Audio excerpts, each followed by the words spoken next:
Pernah gak sih kita rela ngabisin 3 jam waktu untuk scroll video-video lucu, nonton konten drama Korea yang gak ada habisnya sampai gak sadar waktu habis gitu aja. Tapi giliran disuruh baca 3 halaman buku aja, rasanya kayak disuruh naik gunung, berat, bosan, dan malas. Kenapa bisa begitu?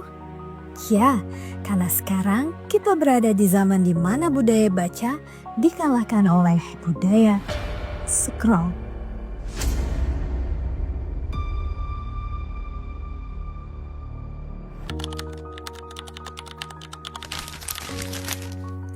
Kita lebih cepat like postingan gosip daripada baca ulang caption edukatif. Kita lebih gampang nonton video lucu daripada duduk 10 menit bacain cerita untuk anak. Dulu, buku adalah jendela dunia. Sekarang, HP jadi dunia itu sendiri. Kita diserbu informasi, tapi bukan berarti semua informasi itu bergizi. Konten hiburan boleh, sangat boleh. Tapi kalau tidak dibarengi dengan literasi, kita jadi pintar bergosip, tapi gagal berpikir kritis. Dan ironisnya, banyak dari sumber konten itu adalah kita sendiri.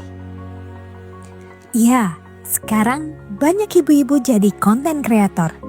Hebat! Tapi sayang, banyak yang hanya kejar viral tanpa sadar bahwa followers-followersnya adalah ibu-ibu lain dan anak-anak yang meniru tanpa filter. Setiap kita unggah konten, kita sedang mendidik, entah mengajarkan arah berpikir atau membiarkan anak-anak meniru tanpa nalar.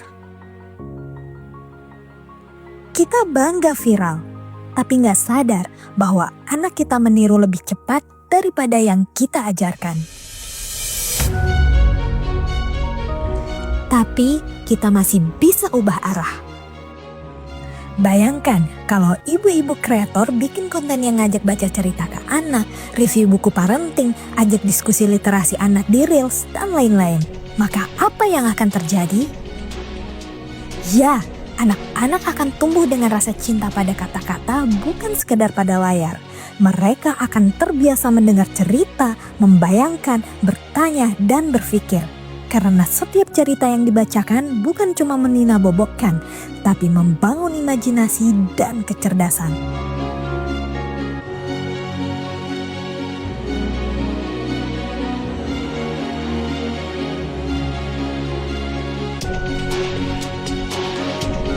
Ibu-ibu lain akan meniru karena tren itu memang menular.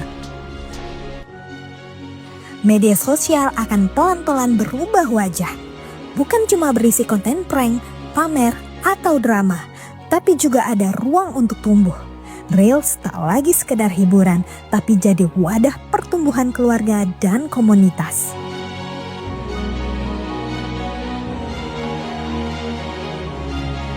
Dan bangsa ini akan punya harapan baru.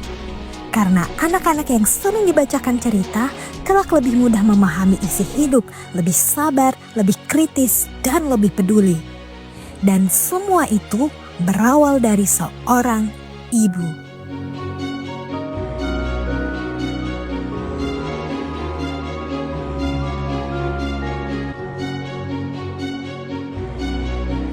Ya, seorang ibu yang memilih menyebarkan kebaikan lewat konten yang penuh makna.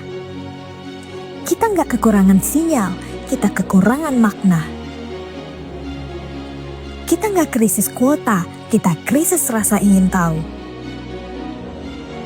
Maka, mari kita hidupkan budaya baca bukan karena kita nostalgia, tapi karena itu senjata masa depan.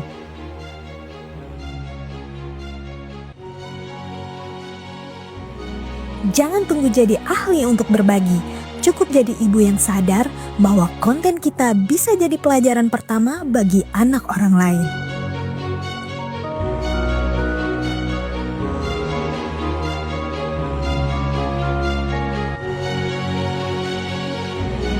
Simpan video ini kalau kamu percaya bahwa jadi ibu juga berarti jadi seorang pendidik. Dan share ke ibu-ibu lainnya karena satu konten baik bisa menyalakan banyak cahaya.